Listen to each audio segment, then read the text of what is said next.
In this video, we're going to look at the operating switch for the P25A gasoline heater. It's the same switch for the 55A. We've got the 25A gas heater hooked up on our test bench, and I've got the switch mounted here on this panel. The first thing we're going to look at is the switch mounting.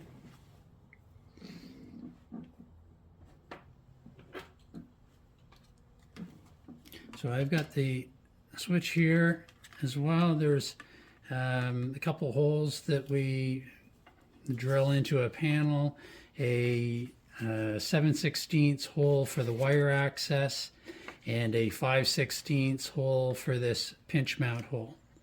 And that'll sit in there just like that.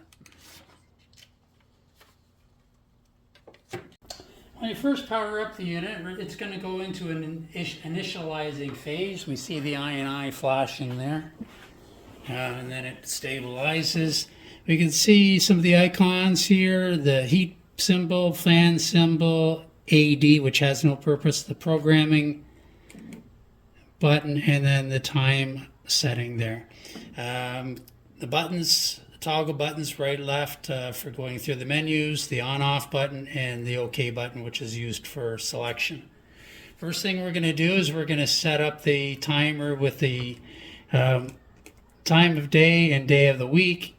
Toggle over to the clock button, press OK, toggle down. Today is Wednesday, so we hit OK. It's actually 4:30 in the afternoon. It's a 24-hour clock, so we'll go down to 1600 hours to get to the 16, press OK, and then we use the arrow buttons here. Set that up for 4:30, hit OK. Now that's set. Basic on-off operation, toggle over to, first of all, wake up the clock by hitting the OK. There we go, wake it up, toggle over to the heat button, press OK, and the heater is going to come on. To turn it off, and press the on-off button, and the heater shuts off. Heat mode settings. Couple different heat mode settings that we have. We have a power mode, which is settings between 1 right up to 7 being the maximum, and 1 being the minimum. Once we're set up in that mode, the heater is going to run continuously in whatever power mode that we've got that set in. Just a word of caution, you want to avoid running this in low heat for long extended periods of time. It's good to get the heater to exercise a little bit and let it stretch out. So run it in high heat for at least a few hours every month. I'm going to go ahead and turn that off.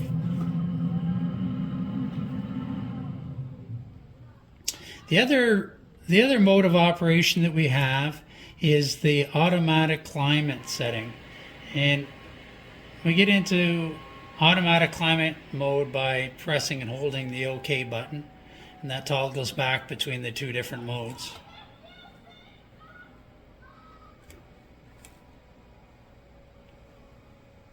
In auto climate mode, we can set the desired temperature from 5 degrees right up to 35 degrees. And then the heater is going to maintain that temperature, that target temperature, by regulating between high, medium, and low heat modes to try to maintain that.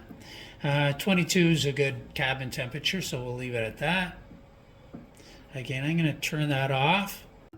So the next feature is the unit has, when you're first installing the unit, or if you've done some repairs and you want to prime the fuel system, it has the capability of doing the priming for you. So we go over to the clock button, and we press the 2 arrow buttons to get into programming mode. We go over to P2, and we hit OK. It's going to start, you'll hear the pump start to click, and so it's priming. To turn that off, we just simply press the on-off button. One more feature of our operating switch and the heaters. The heaters do have Bluetooth capability. To be able to access that, we have to set the timer up to be able to access that. So we select the clock icon, press the 2 arrow buttons, toggle over to P3, hit OK, toggle down until we see the Bluetooth, hit OK, toggle over so it's on, hit OK. It does an initiation and we're all set to go. The Bluetooth capabilities allow us to control the heaters on and off, the temperatures, and we can also access the last 5 fault codes that the heaters has, and we also have the capability of upgrading the firmware of the heaters as well.